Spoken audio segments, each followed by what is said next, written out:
Good afternoon, ladies and gentlemen. Welcome, and thank you for coming to this talk. It's fantastic to see so many familiar faces and so many new friends here present in the classroom.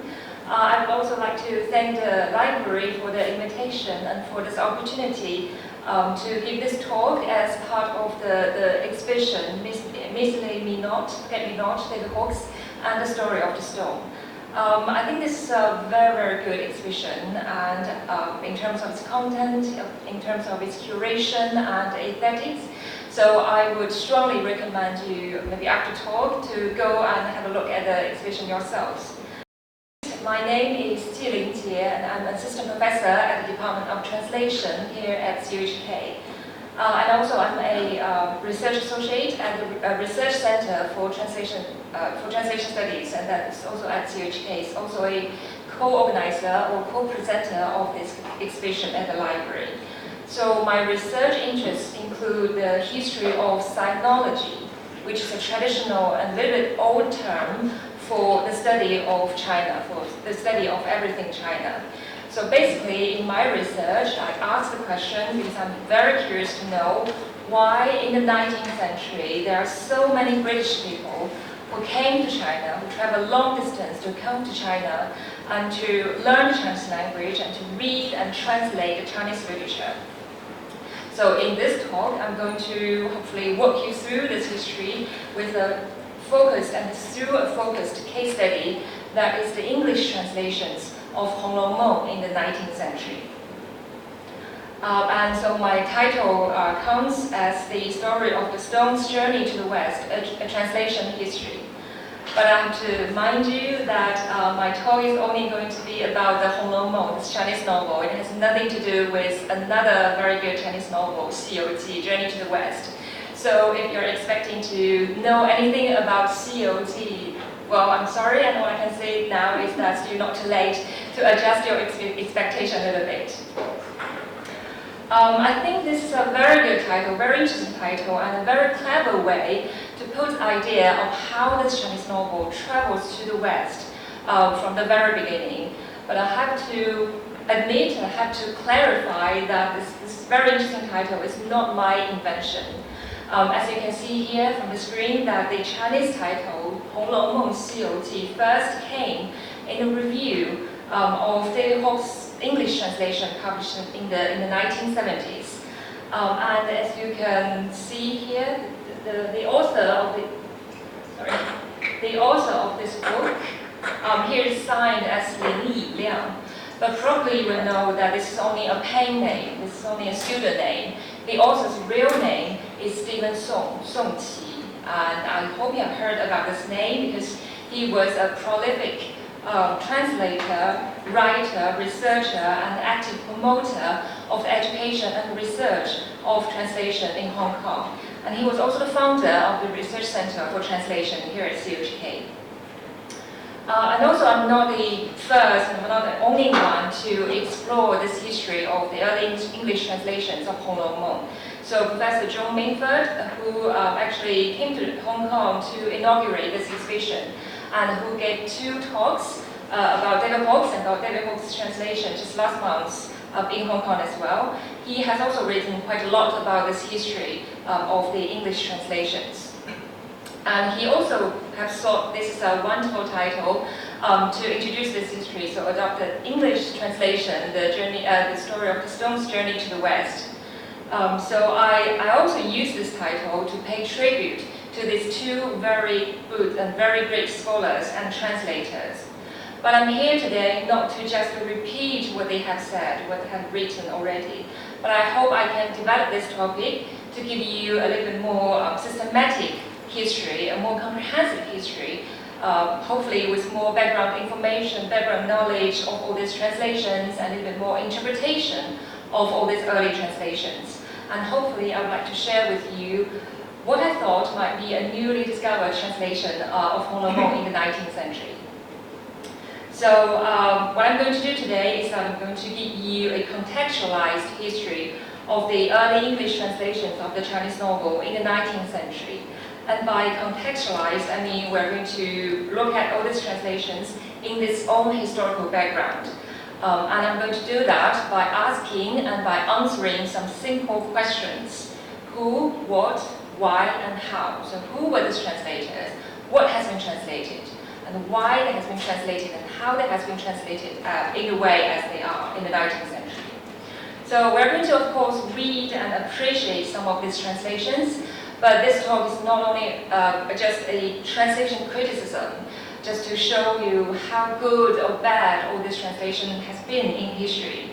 But I hope we can have a little bit more historical understanding of all these translations, how they come into being in the 19th century, and how nowadays we can understand the significance of these translations in history.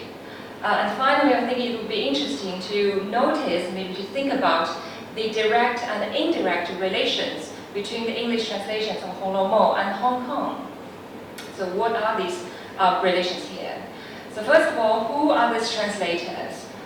So here on the screen you can see all the names of the translators of Hong Mo that we're going to meet today, of course through their translations. And they are what we call the sinologists. Again, this is an old term for all the scholars on China, Chinese culture, on Chinese literature. And what's special about all these people, all these guys, is that they actually came to China and stayed in China, and for some of them for a quite long period of time, for decades of years in China.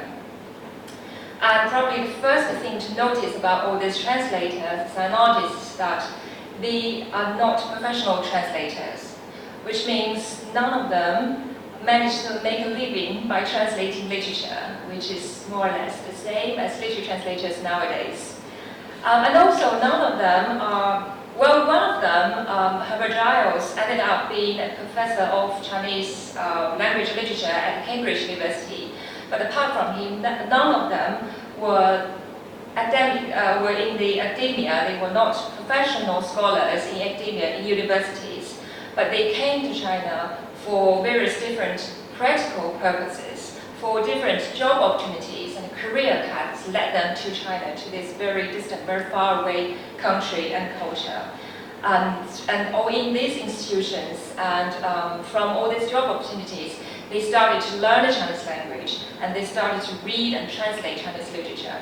So here we have someone working at the East India Company, which was the monopoly that was allowed to trade with China since the 17th century. And also we have quite a lot of Protestant missionaries.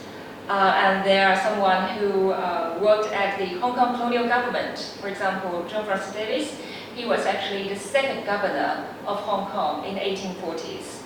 And also we have someone working at the British consular services in China, in all these treaty ports as the result of the two opium wars in the 19th century. And also some of the sinologists and translators, they worked at the Imperial Maritime Customs in China at that time. So they are very important people, I think, in the history of culture translation between China and Britain in the 19th century. But unfortunately, for some reason, these names and the words have still remained little known to the general public. But personally, I find their lives and works very fascinating. I hope you will do so after the talk today. So before we jump into that history and before we talk about some hopefully interesting stories about the translations, I would like to invite you maybe to take a minute to read this translation, to read this example from the first translation we're going to look at today and see how do you find this translation. Do you like this translation? Why do you think there's a translation like this in the 19th century?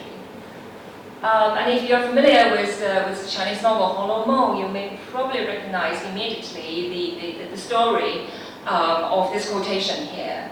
So this is a translation from the chapter 4 of the story.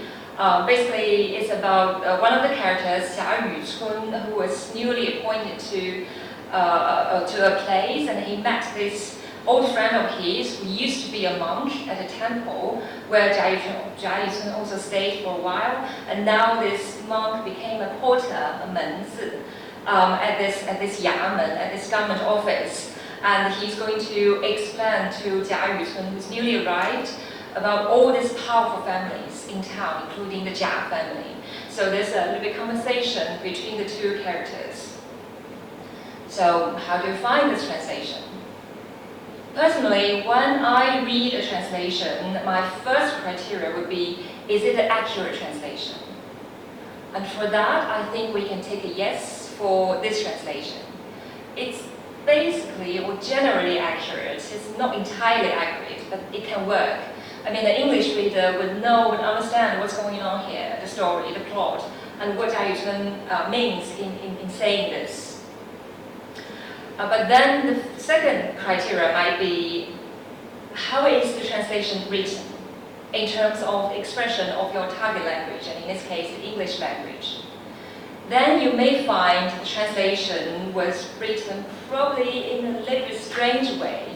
Some of the expressions are not very so idiomatic in English or in an English novel. And it almost seems like a very literal translation. For example, as you can see here, that the Chinese phrase 笑道 is translated quite literally as laughing sad, which is just a little bit strange. I'm not sure, but I think it's not very commonly seen in the English novels. And by the way, you did not notice here that there's a lot of 笑道, there's a lot of this phrase in the Chinese novel Hong Long Meng. There's hundreds of them.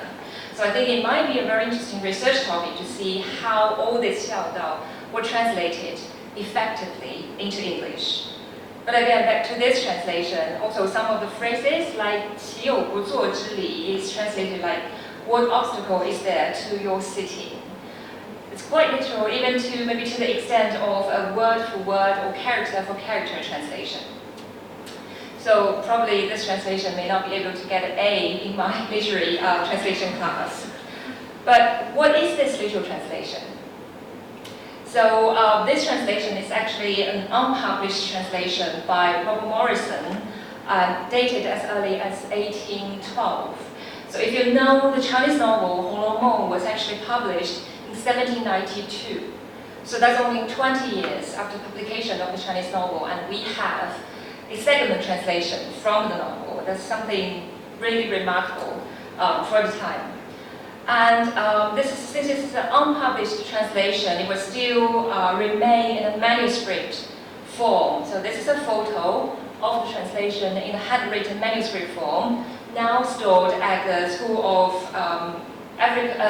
Oriental and African Studies, SOAS in London, in their archives. And this is the first known English translations of a segment from the Chinese novel. So then again, who was this translator? Who is Robert Morrison? And why he made this translation? Why he made this translation in this way, in this very literal way? So you may have heard about the name Robert Morrison because he is the first Protestant missionary ever came to China in 1807. But back then it was not as glorious and it was not as glamorous as it sounds like today, because it was a very, very difficult time for him to come to China and to stay in China, simply because at that time, in the early 19th century, no foreigners were allowed to stay in China except for the purpose of trade. And they have to live in the specific area of their trading houses, and they can only live in China or live in Canton for a certain period of time over the year. And he came to China as a missionary, but again, he was not allowed to do any missionary work in China, because again, that was absolutely forbidden by the Chinese government at that time. So in order to stay in China, he had to live in Canton and in the 13 factories, the trading houses in Canton at that time, with all these foreign merchants. 在广东的13行, you may hear about this term in Chinese. And later, in order to have a legal identity, to have a legal status, to stay in China and to have a more stable life, he was appointed by the East India Company as a translator 2 years later. So then, under the protection of the East India Company, he managed to do quite a lot of missionary work, but all in secret. He translated the whole Bible into the Chinese language, and he managed to convert, to baptize at least 10 Chinese Christian believers. And he also published some or many works on China and many translations of Chinese texts, which made him an accomplished sinologist at the time. So although Morrison had never officially or personally lived in Hong Kong, he obviously left his name all over Hong Kong. So now in Hong Kong we have the Morrison Hill in Wan Chai. We have the Morrison Street in Shangwan, they are all named after him. And also we have the Morrison Hall at the University of Hong Kong, and the Yinghua College, which was formerly known as the Anglo-Chinese School, was founded by Morrison back in 1818. So then why he made this translation, and why he made this translation in this way? A simple answer to that is this is a part of his work report to his boss, or to his patron, to his sponsor, which is the London Missionary Society. So this translation, this manuscript translation, was included in a letter to the London Missionary Society as a proof of his language skills in Chinese. Basically, he was saying, look, I'm doing well in China, I'm working very hard on the Chinese language, and now I can read the Chinese text, I can produce this translation, so please send me more money, and please continue to sponsor my work alive in China. So for this very simple reason, as a clear demonstration of his language skill, I think he had to make this translation in this way, to present the translation with a very exact, with a word-for-word accuracy in this translation, to just give the translation a little bit more exotic feeling, to show the London Missionary Society that this is really a faithful representation of the Chinese text, of the way the Chinese would write in their novels, their texts. It's not just something I made up in English. And also, this manuscript translation was offered to be published in a possible second volume of his translated anthology of Chinese texts. So he had published one translation anthology of some Chinese texts, and he was aiming for another volume. But unfortunately, the second volume never came out, so this translation remained in a manuscript form. And this is no ordinary proof of your language skills, of your language proficiency, because recalling what I just mentioned, that it was very difficult for him to stay in China, and it would be even more difficult for him to learn the Chinese language, actually, because, again, the local Chinese people were forbidden to teach the Chinese language to any foreigner in China. I mean, even they cannot make very regular contacts with all these foreign residents in China at the time. And if they got caught, if they were arrested, there would be a penalty of death. So that's how hard, how difficult the foreigner can begin to learn the Chinese language, even if they're in China as well. But still, Morrison managed to find some Chinese tutors. I mean, if you pay well, there will always be someone who would want to venture in certain directions, in certain things.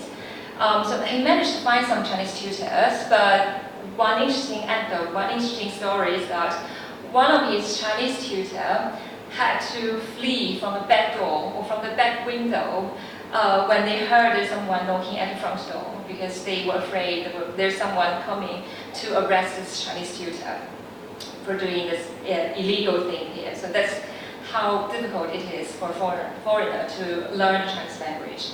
So this makes this translation, I think, even more impressive, because just imagine that you have to learn Chinese, which is one of the perhaps most difficult languages in the world, with very limited resources, and you have to do this all in secret.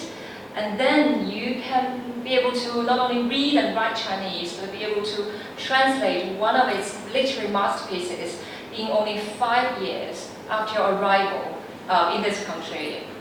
This is something that I think not everybody can do at that time in the 19th century. And this is not this is his first attempt to translate the Hong Long Mong into English, but certainly not the only and not the last attempt. So because he realized how difficult it is for a foreign resident to learn the Chinese language in China, he decided to help them out, to help the men just like him to learn the language by publishing several language learning materials. Some of them are listed here, the grammar book, the phrase book, the textbook, and most importantly, the dictionary. So he had published this, here this is called in one title, A Dictionary of the Chinese Language in 3 parts. But in fact, actually, it's 3 separate, huge volumes of dictionaries, both from English to Chinese and from Chinese into English. And again, I think this is an admirable work because it's hard just to imagine all these huge dictionaries were compiled by just one man. And it's only like about 10 years after he had arrived in China. So this is the cover or title page of one of his dictionaries. And in all these 3 dictionaries, he used more than 200 sentences from Hong Lo Meng as examples or translations of some of the Chinese terms, of some of the English terms. For example, here he used this sentence as an example of the English term bustle, how to use bustle in Chinese. What does bustle mean in Chinese? And again, if you read English translation, it's very literal translation. 吃饭 in Chinese, you translate character for character as eating rice. I mean, it's not accurate translation, but that's the way you work with a dictionary. Because the semantic accuracy is not the most important thing, it's not the primary concern. What's more important is the exact equivalence between the Chinese characters and English words. So the foreign student can understand, they can recognize, and they can link all these English words and Chinese characters. That's how they learn the Chinese language, character by character. And there's longer segments of translation of Hong Lo Meng in this book, which is called, again, this is a typical 19th century book, which has a very long title that aims to tell you everything about this book. So this book is called Dialogue and Detached Sentences in the Chinese Language, with a free and verbal translation in English. And also it tells you the function, the purpose of this book is it is designed as an initiatory work for the use of students of Chinese. And in this book, he translated segments from this chapter of the Chinese novel. It has a very interesting layout, a design of the book. As you can see here, that all the Chinese characters were printed horizontally in the middle, and you have a romanization of each and every Chinese character on the left, and then you have a character-for-character translation into English on the right. But then you have a free translation at the beginning for each Chinese sentence at the very beginning. But if you read this free translation, it is still very literal. It's just very slightly revised and slightly polished translation from all the following character-for-character translation after that. So again, obviously, there's no consideration of the literary value, of the literary merit of this Chinese novel.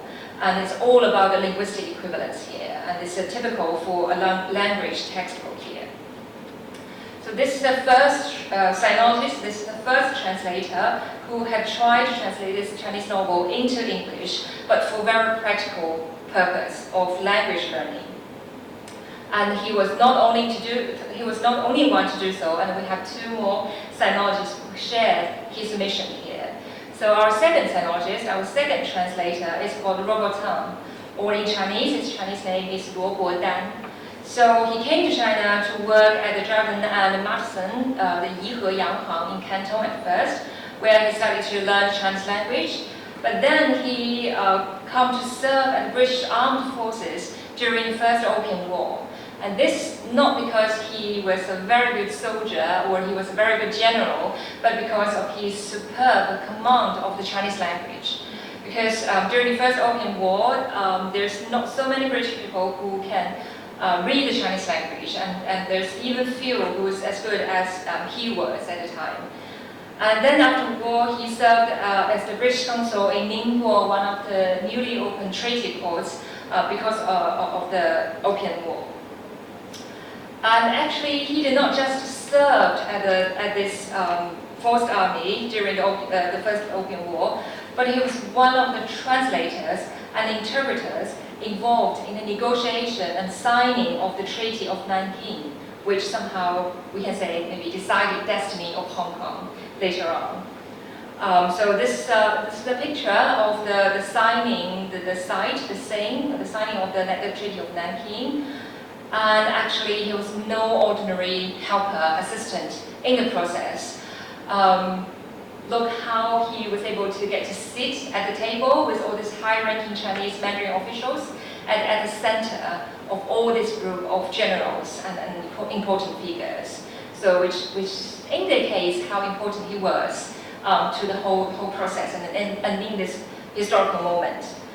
And just a very quick word for the other two translators, interpreters. John Morrison, make a guess, is the son of Robert Morrison.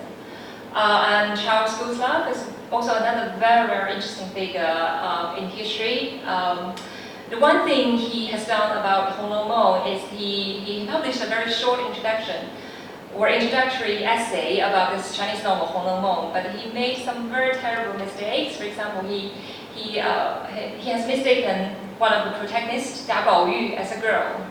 And he translated Lingjie, the name, into Black Jade, so something not so nice in the English language. So although he was also considered somehow as a sinologist in the 19th century, but at least his introduction to Hong Lou Mou, well, remained as some kind of a joke in history, unfortunately for him. And in addition to being very active in all these historical events, political events, Robert Tong also published some translations and some works on Chinese language and Chinese culture. So he had actually published a Chinese translation of Aesop's Fables, 伊索寓言. So you can probably tell how good his Chinese language is, his Chinese skill is. And also in one of his publications, the Chinese speaker or extracts from works written in the Mandarin language. This is the title page of this book. And many of the examples in this book were actually selected and translated from another Chinese book here. So in this book, he translated a longer section of the novel from chapter 6 of the novel and was included in the appendix of this kind of textbook of the Chinese language. So he has the English translation, the Romanization of the Chinese characters printed on one page, and the Chinese original text printed on another page. So again, we can have a look at his translation and see how is it. How is the translation?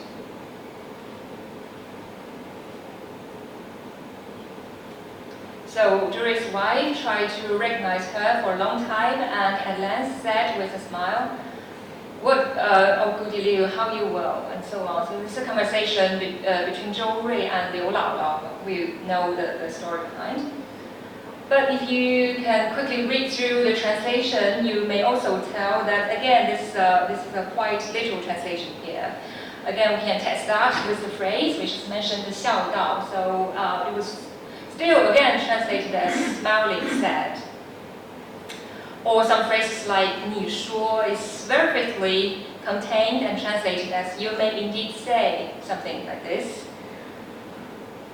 But if you can notice here, you can spot here, we start to see some of the literary concerns in the translation, because one of the verbs, one of the characters in Chinese, 一面走一面说笑道, this 走 is not translated like literally or as working or as worked, but it was translated as trashed. A way of working with heavy steps, a specific way of working that's very appropriate for old character of the old age as Liu Laolao. So I would say this is a very literary translation of this character and of this expression. And perhaps another interesting to notice is we have seen like 3 separate translations so far, and if you have noticed the content, the plot, the characters that both Robert Morrison and Robert Tong had selected to translate, who are they? They are Jia Yucun and the monk or the porter. They are Xi Ren the maid, and they are Liu Laolao the granny. They are all ordinary working people, and not all these other main characters, not the girls and boys in the Daguanyuan, not all the aristocratic family, right? So this makes me wonder if the two translators, Robert Morrison and Robert Tong, the choices of the source text would suggest or imply somehow that their interest or their concern is more about the language and life and way of living of all these ordinary Chinese people instead of the elites. Because if you want to teach the Chinese language to all the foreign residents, more likely all these foreign residents will have in contact with all these ordinary people in the street. You want to buy something, you want to communicate with the servants, rather than with all the elite people, with all these ladies living their whole life maybe in a confined garden here. So that's a very interesting choice of the source text. And another sinologist, another translator is Joseph Atkins, whose Chinese name is Ai Yue. He was also a Protestant missionary, active in Beijing and in Shanghai.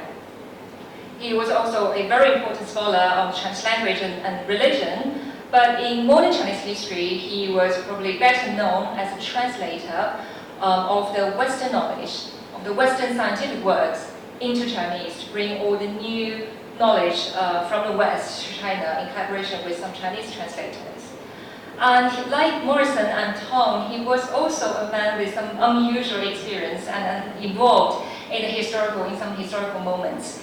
In 1860, he actually made some visits to the Taiping Rebellion, the rulers, Taiping Tianguo, because he wanted to know, he wanted to determine the precise nature of their beliefs, because we all know the Taiping Tianguo, the Taiping Rebellion, they worship the god as well.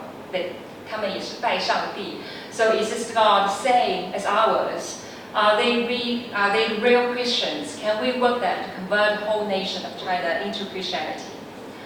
And also in 1880, somehow he resigned from the missionary work, which is kind of unusual for a missionary, and joined the Chinese Imperial Maritime Customers. And he was a renowned scholar on Chinese language and religion, and he published quite a lot on these topics, especially on Chinese language. And you can probably tell from some of the titles of his publications that he had this very interesting, very singular, and very original theory or idea that he tries to show that the Chinese and European languages have a common origin. And even he had this theory that the Chinese people originated from the West, from the Middle East, and they immigrated to China thousands of years ago. I mean, whether it's scientific observation, research, or whether this is just a wild imagination, I think there's an underlying belief that as a missionary, you wanted to believe there's a common nature to all human beings, like we are all brothers and sisters, we are all the children of the God, somehow to justify the religion, Christianity, and to justify his missionary work in China. So that's a very interesting thing about him. And in one of his less theoretical publications, A Grammar of Colloquial Chinese, he translated parts of chapter 98 from the Chinese novel, and it was printed in this interlinear way with the Chinese original sentence followed by an English translation. And finally, we meet the two main characters of the novel, Bao Yu and Dai Yu. So again, if you would like to take a minute to read the translation, quickly read the translation, or probably I can read very quickly for you. So here, Bao Yu, on hearing it, could not restrain himself, but wept aloud. He threw himself on the bed, when suddenly before his eyes all became pitch black. His mind was stirred by restless thoughts. He saw before him what appeared to be a man approaching. Bao Yu hurried to ask him, "I beg to ask what place this is." The man replied, "This is the way to 9 fountains, where resides the ruler of Hades. Your term of life is not completed, so why have you come here?" Bao Yu replied, "I have heard that when anyone has died, this is the place to seek for him, and I have missed my way." The man asked, "Who is the departed one?" Bao Yu answered, "Lingjie of Suzhou." And the man laughed sardonically and said, "Lingjie and yourself could not be united as men, and nor can you as ghosts." So, just by reading this translation, you may probably find that finally we do not have a very literal translation. We have a very fluent, very well-written English translation here of the Chinese novel. And you can see the English is very dramatic. There are some literary expressions. For example, even in the first sentence, something like he threw himself on the bed. This is something that you might be able to read in a modern English novel nowadays. And again, this test again was the 笑到, was the phrase 笑到, 冷笑到. Finally, it's not something like cold love being said. It's an adverb is used here to translate, to give idea of the emotion, of the expression here. And also there's the consideration of the culture elements, of the culture-specific items. 阴私全录 is the land of the dead in Chinese. And we can see here this very considerate, this very careful translation. First with a literal translation of the 9 fountains, the 九泉. And then it was followed by something that might be familiar, more familiar to the English readers. It's a substitution with the English term, with an English reference to the ruler of the Hades.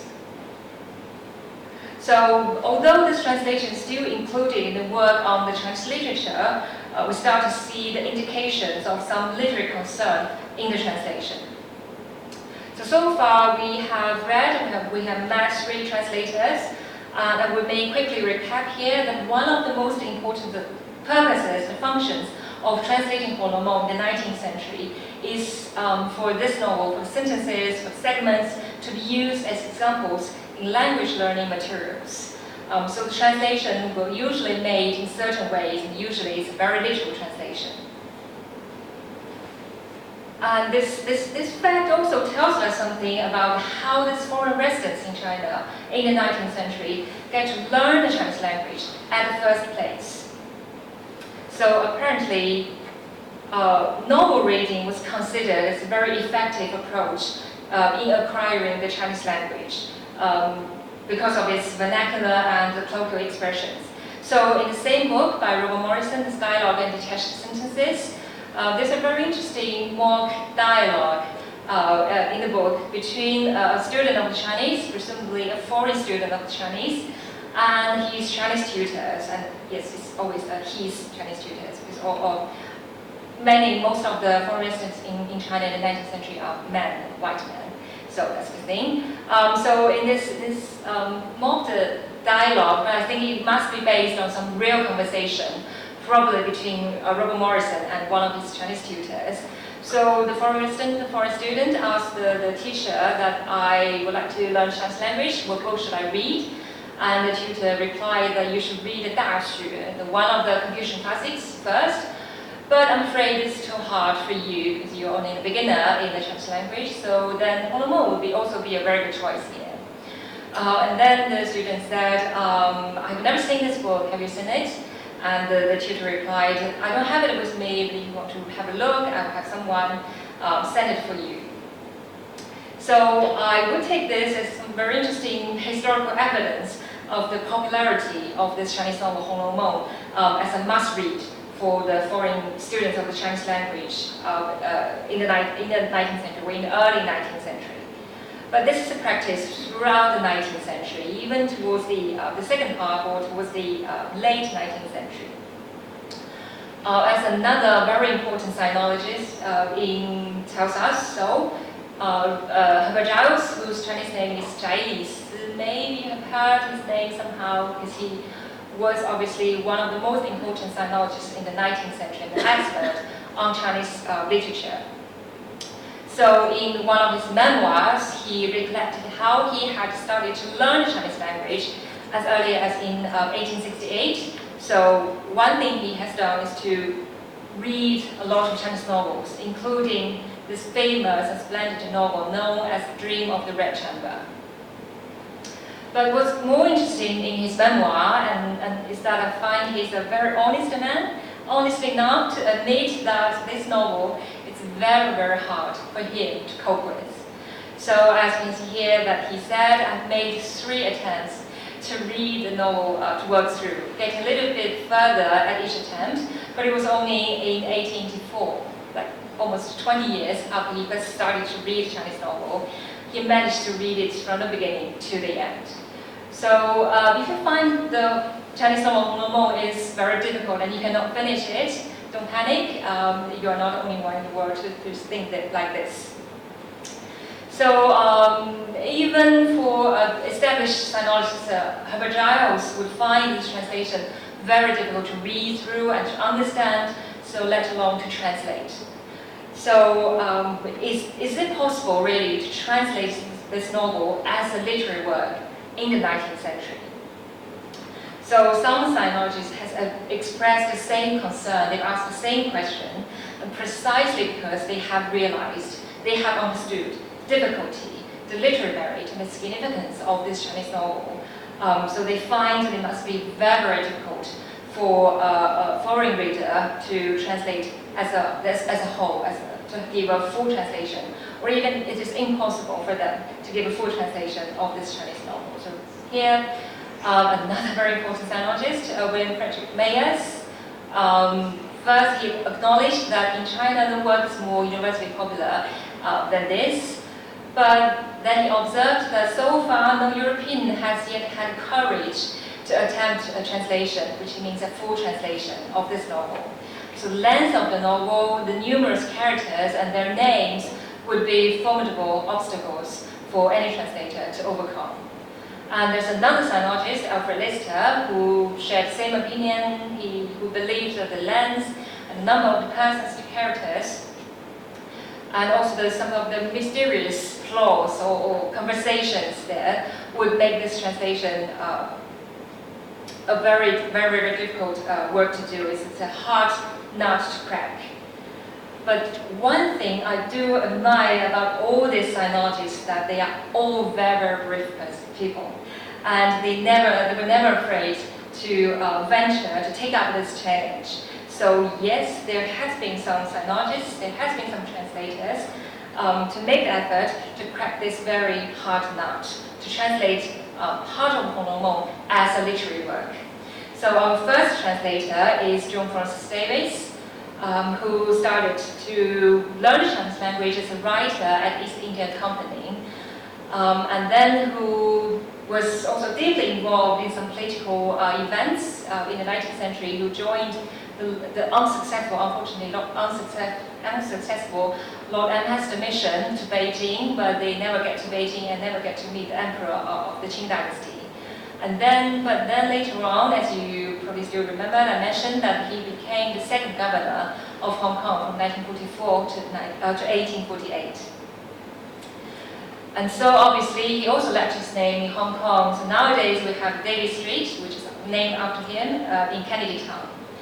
So in history, he was not a very successful, he was not a very favorable government in Hong Kong, but he was definitely a very successful translator and sinologist, especially of Chinese literature. So he had published quite many, here I listed 4 of his translations of some Chinese plays, the Yuanjiaju, or some short stories from Li Yu's 12楼, or the novel, the single one most popular novel in Europe at the time, the Hao Qiu Zhuan, a full translation of this novel. And you may have noticed that the year of 1829 is a particularly busy year for him, that in that year he not alone published 2 translations of literary works, but he also published one of the most important works on Chinese poetry in the 19th century. This book is called On the Poetry of the Chinese. This is a comprehensive survey of the Chinese poetic art, describing and explaining all the techniques, the features, the history, and styles of all different Chinese poetry. And some critics later on commented that whatever idea the English-speaking peoples entertained on the subject of Chinese poetry were largely derived from this particular work. So you may see how important it is. So in this book, John Francis Davis has made the first serious attempt to translate but just one verse from Hong Meng into English. And this translation is made in 1829. So again, very, very early. And again, if you're familiar with the Chinese novel Hong Meng, you may immediately recognize that this is a verse describing one of our protagonists, Jia Baoyu. So basically, it's not a very good description of him. And basically, the Chinese original is saying that he's useless in various different ways. So how is this translation? Before this translation, Davis gave us a very brief introduction or description of this poem, saying that this quotation is from a novel called The Dreams of the Red Chamber, and it's a poetic account of a young Chinese profligate, 一个浪荡子, which is a very appropriate description of Jia Baoyu here. And he also rightly pointed out that the Chinese original is not a regular poem, but it's a lyric poem. It's a lyric verse. 是一首词，不是一首诗. So it's a very irregular species of the verse in 6 and 7 words.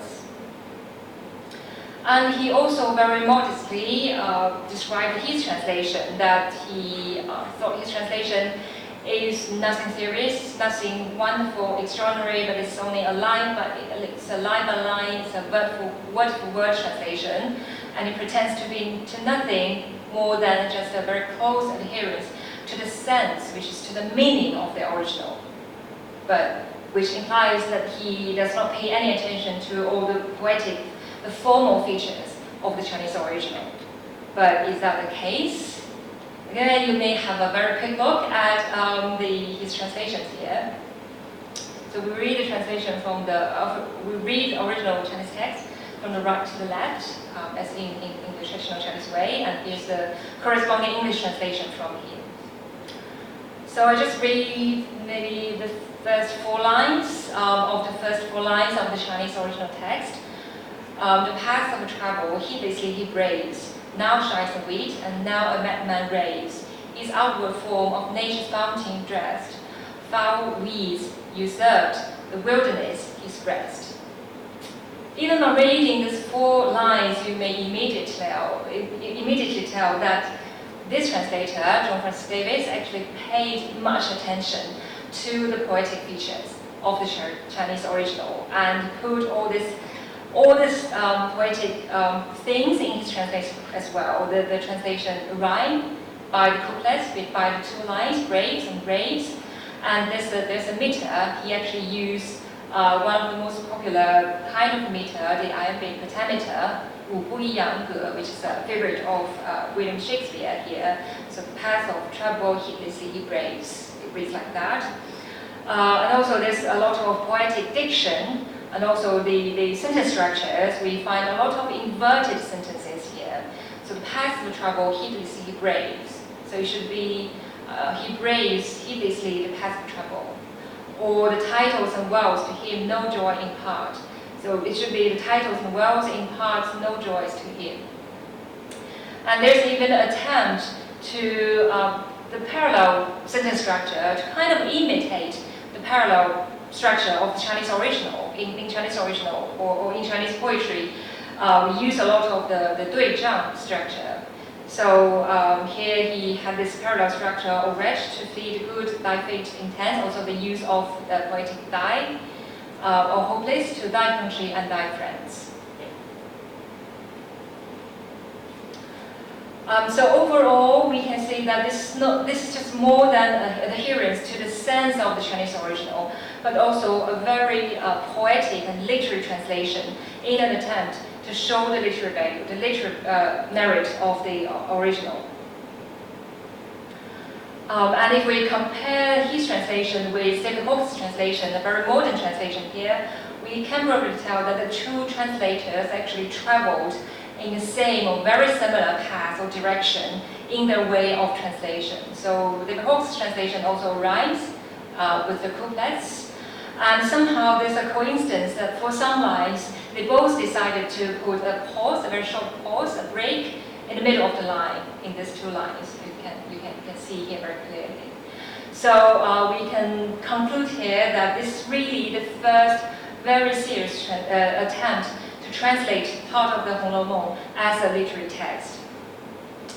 And an even more impressive attempt was made somehow about 40 years later after John Francis Davis by a sinologist and translator named Edward Charles Bora, whose Chinese name is Bao Lan. He unfortunately lived a very short life. He died at the age of 32, 33. But he really had a very full and very colorful life of himself. Before he came to China, he actually went to Italy in 1860 to join the British Legion of the Garibaldi, the Red Shirts Army, to fight for the unity of Italy. Not sure if you are familiar with this piece of history. 加里波第的红衫军是为了那个意大利的统一，有这样一场战争。So as a British man, he went to Italy and fight this whatever he thought rights were here. And then he came to China as a student interpreter, where he started to learn the Chinese language. And then after 2 years, he joined the Imperial Maritime Customers in Lingjie. But apparently, he showed his talent in learning Chinese language. As you can see that in the same year, and only after 2 years, he had started to learn the Chinese language. He was noticed and then selected to organize and to later on accompany some high-ranked Chinese officials for their tour, for this grand tour to Europe in 1866. And then about 6 years later, he was also chosen to help to organize the Chinese contribution, the Chinese participation in the Vienna International Exhibition. So you can tell that there must be something in him that would be able to have been trusted by the Chinese government to take part in all those very important events here.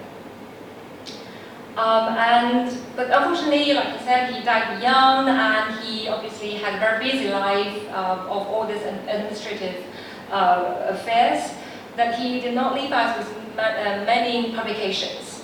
And almost all his publications are just articles and translations published on periodicals. The things published on periodicals, they are very difficult to be preserved and to be found and located by later generations of sinologists or of scholars. So many of his works, many of the articles and translations still remained unnoticed in all these periodicals. But he was fortunately noticed, and he was fortunately remembered as the translator for his excellent translation of the first 8 chapters of the Hong Kong Mong. And it was published in a periodical called the China Magazine. So this magazine was published in Hong Kong, but it was also distributed in Shanghai, London, and Paris. So a very international journal, and with a very international audience and readers here. So although the journal is titled the China Magazine, and there's a lot of things published about China, some translations of Chinese novels and Chinese poetry, it's not simply a journal for the sinologists. It's not very scholarly in this way, but it was just a leisure reading for all the foreign residents and for those in London and Paris who are interested in China to read some of the creative writings and read translations like this related to China. And his translation was published in 1868 in this journal. And this translation is significant in 2 ways, because the translation also comes with a very short article, an introductory essay, explaining what is Hong Kong, why it's important, why it is very good, and why you should read the English translation of this Chinese novel. And this is the first time, or before, that the Chinese novel, the Hong Kong was only mentioned as a great masterpiece, literary masterpiece, one of the best Chinese novels, but only in China. So here, this is the first time that this Chinese novel was positioned in the realm of world literature. It was mentioned, it was discussed in comparison to some very well-known and very important Victorian English novelists, such as Thackeray, who wrote Vanity Fair. And the author of this is a quotation, this might not be the author of this essay, but the quotation of these 2 passages from, again, the Mayers, William Frederick Mayers, that he thought the Hong Kong is comparable to all these great Victorian novels in terms of the ways that all these characters the complexity of all these characters described, and all the intricate family relations, the passions, the faults in this novel. So it's just as great as two masterpieces of English romance, of English novels. And Professor John Minford especially is a huge fan of this translation. So he mentioned in various occasions that the translation is astonishingly good for its date, for the mid-19th century. And the translation is accurate, it's stylish, it's eloquent, it's witty, and it does not shy away from the many inherent difficulties of the text. For example, all the poetries, and all the cultural references, and all the very mysterious parts in the first chapter. You can still remember all this 空空道人, something like 茫茫和尚 or something like this, and all this very abstract discussion of Chinese philosophy there. So he had translated all these contents in his translation. And when I mentioned to Professor John Minford that I'm going to give a talk on the history of English translations of Hong Mou in the 19th century, so apart from saying, well, that's very good, go ahead, do this talk, the one specific thing he had told me is that please talk about Edward Borah and his translation. So here I am talking about Borah's translation to you. So let's see just how good this translation is.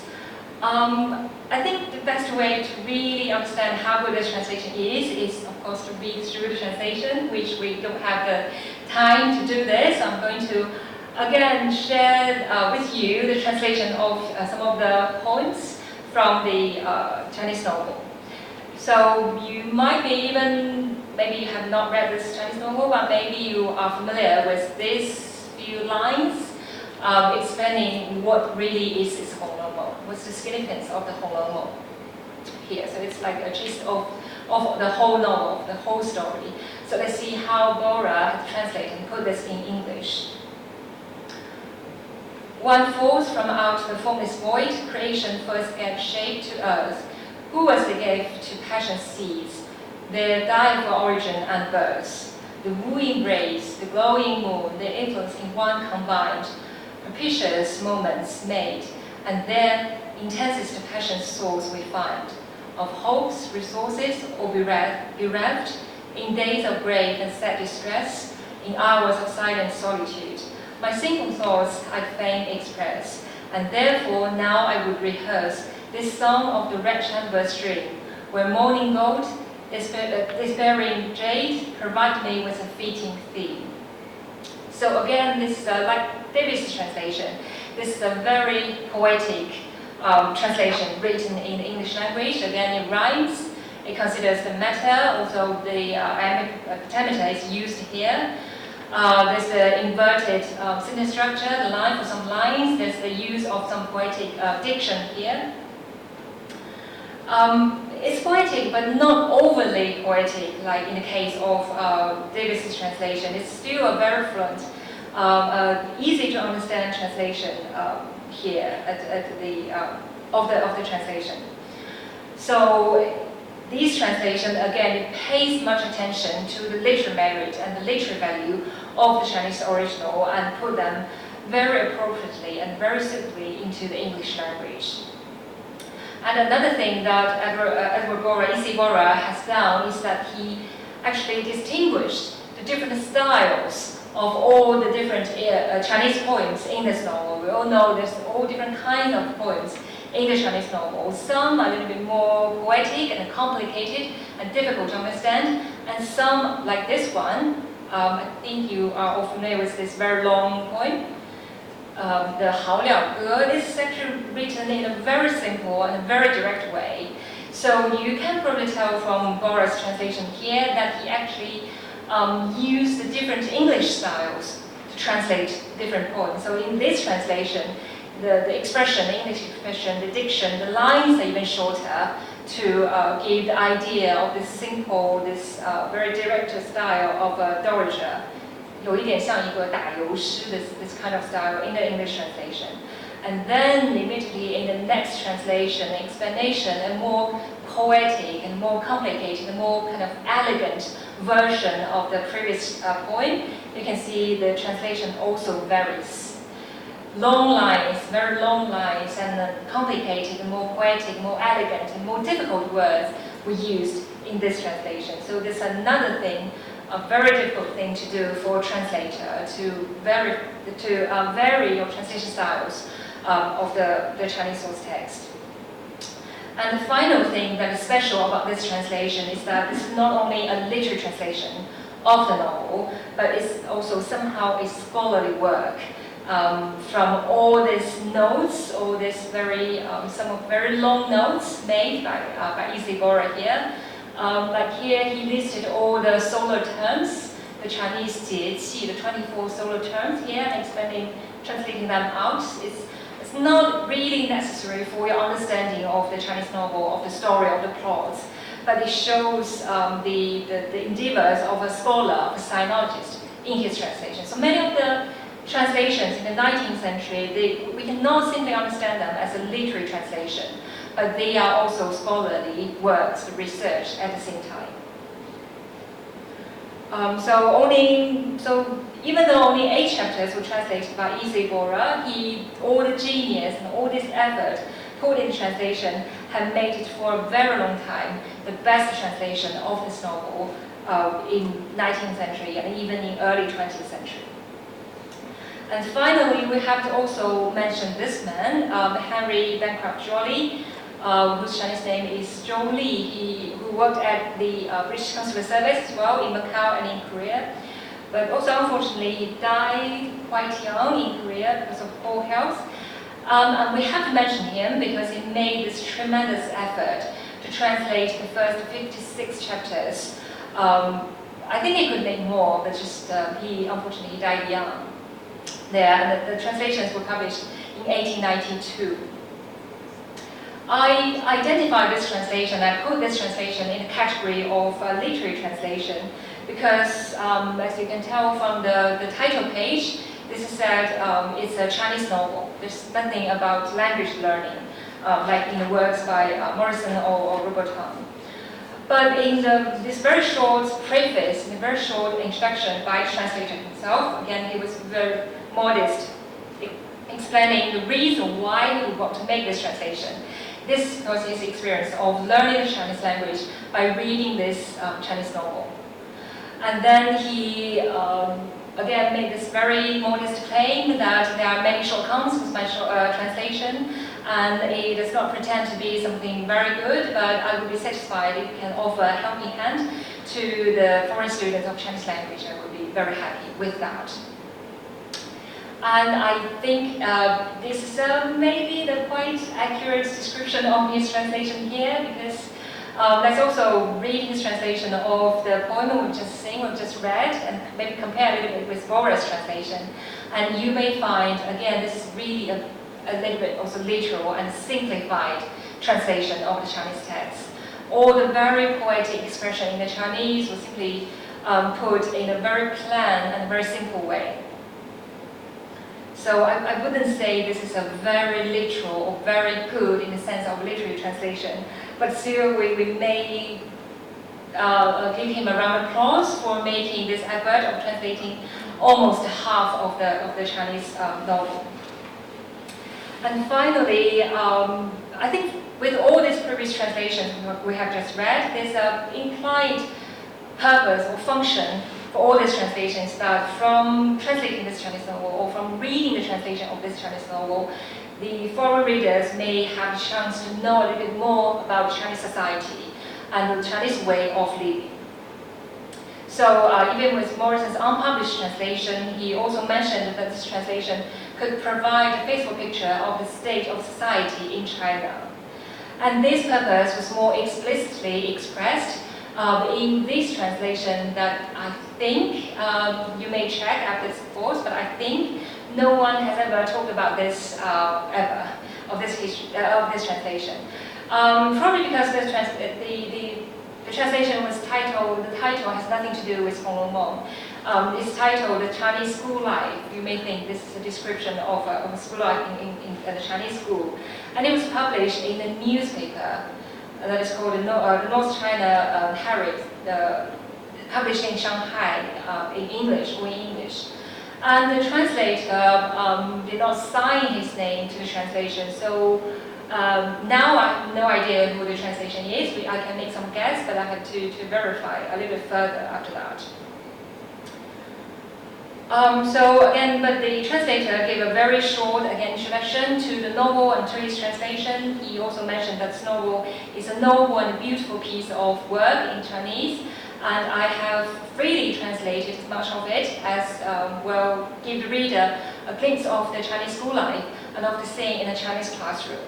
So with this reference, you may guess that the translation is actually from chapter 7 and chapter 9 from the Chinese novel, where a description of a very lively scene of a fight in a private school of the Jia family.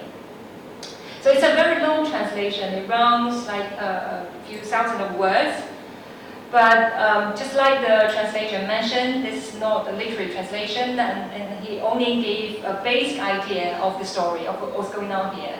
As you can probably tell from this example, that all this detailed description of the fight was simplified in the translation as some of the boys, they got up on the top of the table, roaring, yelling, and clapping their hands, and that's it. That's the way this translator put the Chinese story into English. But I think it's a very interesting translation to take notice and maybe to do a little bit of research on that as well. So we have surveyed today all the English translations published in the 19th century of the Chinese novel Hong Meng. And what I'd like to share with you is that we see all these different translations and different ways they were made in the 19th century. And I hope you could have a little bit more sophisticated idea or understanding of the complexity of translation. That a literary work might not be always translated as a literary translation. So a literary work can be translated in a very practical way, for example, for the purpose of learning the language. And so the translator may have their specific purposes for translation, and I think it would be better if we judge, we criticize their translation according to their purposes.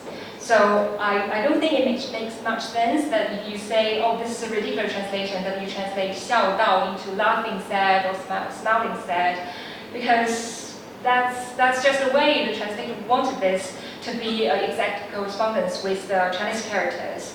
So, and this is especially true with the translations in history, because we have to understand the background knowledge, we have to understand the purpose of these translations before we can give a very fair and a very just evaluation of that translation. And I also hope this talk could give you a glimpse of the history of sinology, so I hope you know what is sinology and what happened, and who were these translators, and what have they done in history. So I would like to share with you a little bit why am I interested in all these sinologists in the 19th century, some white men 200 years ago. So in modern Chinese history, all these persons, the missionaries, they were kind of labeled very often as the foreign devils, or as the colonists, as the imperialists, who came to China to steal something, to rob something, or to rule the people. I'm not going to comment on that, but what has attracted my attention at the first place is their extraordinary life experience and their works.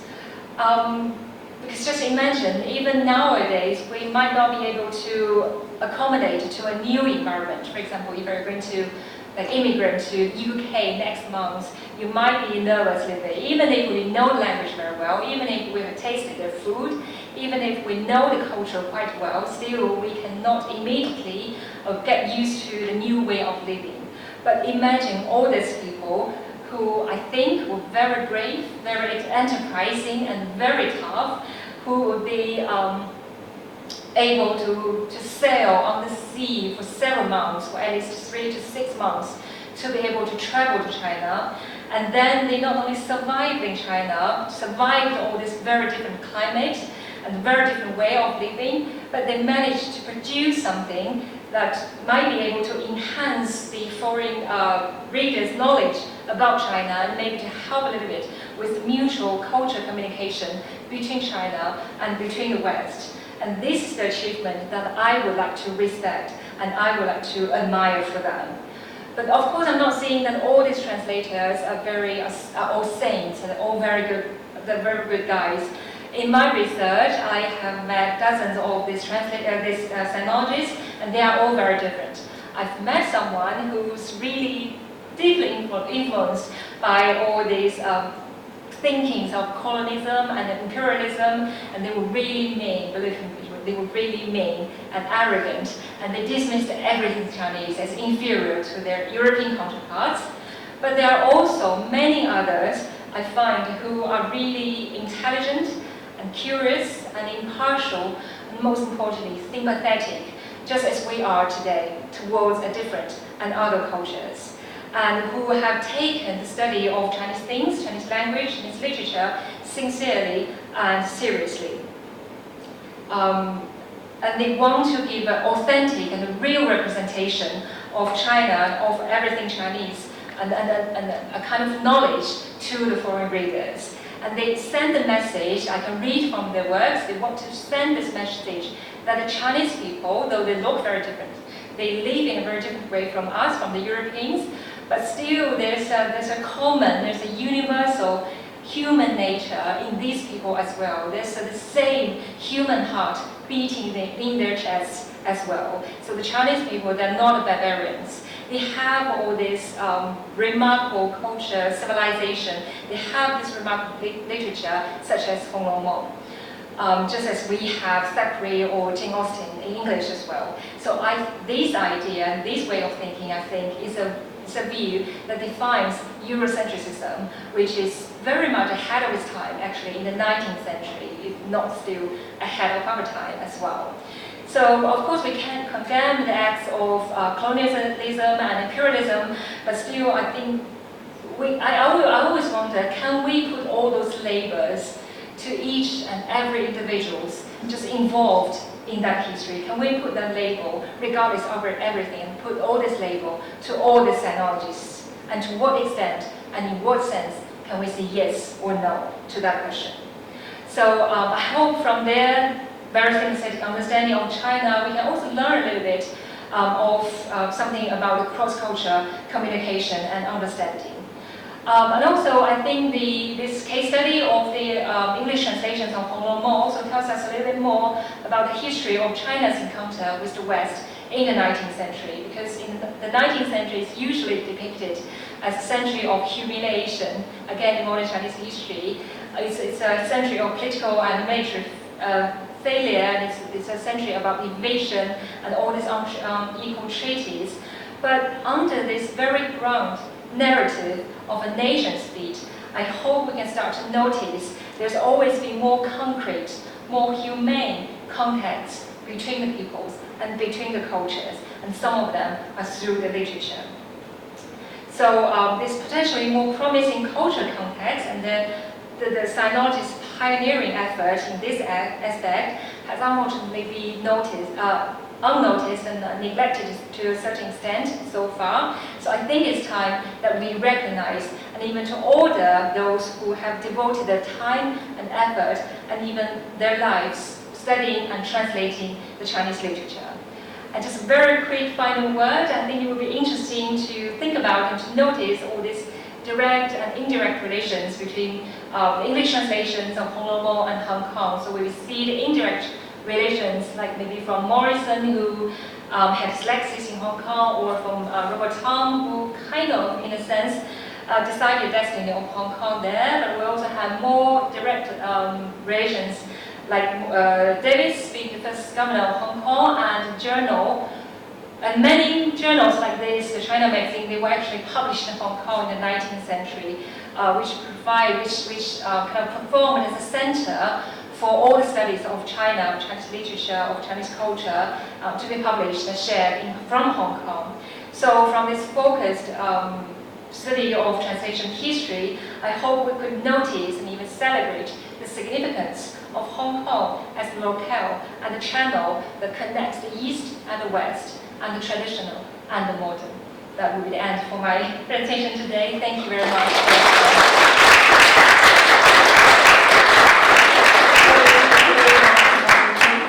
And thank you very much. This very interesting and impressive, sharing. I'm particularly interested in the linkage between Hong Kong and also the major translators. So it's very happy to hear that. So now it's the Q&A section, and we welcome any questions about the contents of this talk. And may I ask you any questions for? Any questions? You know, I have one question actually. So we've always heard that David Hawkes' version is the most outstanding version of the translation about the story of the stone. So what do you think about what makes this version distinguished from other versions that you have mentioned about? What is the major characteristics of the David Hawkes version? Okay, that's a very good question. Thank you very much. So first thing, I think we all agree that David Hawkes' translation is much better than any of the translation I've discussed today, right? They are all like just historical. They may have some the values as we can learn a bit of the translation strategies from all these 19th century translations, but basically they are a little bit out of date. And David Hawkes' translation is, I guess so far, for one thing, it's a full translation.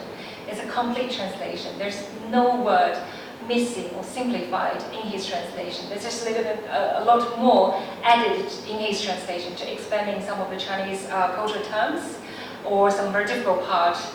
And that's something I don't think many other translators could have done in history. So this is a very comprehensive translation, and it's a very literary translation. The English translation is very well and very carefully written. I'm not an expert in David Hawkes' translation, and if you have ever attended one of John Minford's talks, he had talked a lot about what is very good about David Hawkes' translation. For example, David Hawkes has actually embedded many of the references to English literature in his translation. So he used many of the references, and not all those commonly known and universally seen references in English literature, some of them, and use them to translate some of the Chinese terms. For example, one example I could remember from Professor John Minford's talks is that at the very beginning, this precious jade, 那个宝玉, is found in the 青埂峰. Even for the Chinese readers, we would just read, oh, this is the name of this peak or of this hill. If I would like to translate that, I would just use maybe the romanization of this name into something like 青埂峰. That's it. But David Hawkes has done a little bit of research, or maybe he had his interpretation and understanding that nothing in Hong Meng is meaningless. I mean, he probably thought that the author, Cao Xueqin, presumably Cao Xueqin, would not put a lot of extra meaning to the text. So in this case, the 青埂峰 is actually also it's a word for 情根, so the root of love in Chinese as well. They are basically the same sound of these two words. So in order to also give this extra layer of the meaning of something related to love, which is the theme of this novel, he translated this term 青埂峰 into something like green sickness. But again, what is green sickness? Modern readers may not be able to recognize this term immediately, but even for Professor John Minford, so I think he mentioned that he had done some research and find that green sickness is a reference also to love, to a sickness in love. If you are a young girl and you fall in love with someone, the unfinished or unaccomplished love, it's something called the green sickness. It's a little bit archaic, it's a little bit traditional and outdated term, but this sense of being archaic is perfectly for a novel like Hong Meng. So this would make a perfect translation, a translation not many people could think of to put in the translation. So that's something extraordinary and remarkable about David Hawkes' translation. And again, I'm not an expert on David Hawkes' translation. I would again strongly recommend you to watching one of Professor John Minford's talks on this translation, and many of them are online on YouTube. So you can easily find all these talks and to explore how good is David Hawkes' translation. Thank you, Yash. And yes.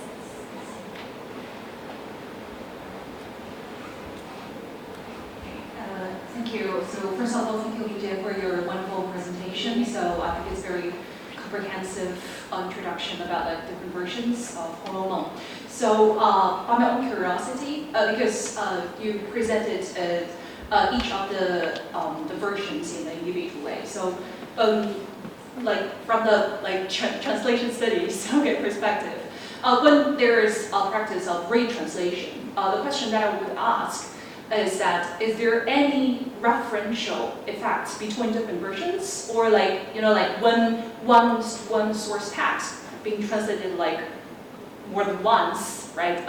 I would guess that maybe the second or even the third translators, maybe they will borrow something, or will they take the previous versions as reference, or is there any connection between these different versions? Thank you. Thank you for your question, and that is actually something I would want to put in my presentation, but as you can see, I'm already running out of time, so I didn't really mention in this talk. The answer is definitely yes. Because all these sinologists, they're just this group of people, they have their kind of tradition or even community. They communicate even in different ages, in different time periods, they communicate through all their works. So the late generation of the translators would definitely read something by Robert Morrison or by John Frost Davis. So they must have read some of their translations, or when they first learn the Chinese language, they may read one of their textbooks that contains the translation of the Honglong. And I didn't really compare all their translations, the texts there, but we can find some reference here. Especially, I would want to share with you, but I don't have the time, that this Ingbora's translation, in one of his notes, actually mentioned that the name of Liu Lao, Granny Liu, he also translated as Goody Liu, which he mentioned that was suggested by the translator, to the translator by Robert Thomas' translation of a previous version. So obviously there's a reference. I think there's some more reference here. I think Bora mentioned somewhere that some of the translations of some of these poems is with the help of Mayers. So Mayers is actually, I think, a very neglected figure in the history of sinology. He was actually regarded as one of the mentors, the very influential figure in the knowledge of Chinese culture and Chinese literature. So Bora actually was kind of a student to Mayers here. So he also mentioned that I got help from Mayers for some of my translations of some of the poems. And I'm not sure, but I think Giles would have read all these previous translations and some of the works by the sinologists. And again, I didn't really compare all these texts or maybe read through very carefully all these translations, but I'm sure there will be cross-references, or even maybe they borrow the translation of previous translations. I think there might be another case that somehow it's maybe Bora or it's maybe Jolly who actually borrowed the translation of some points entirely and put it into his own translation that I cannot find now. Sorry. So any questions on the floor?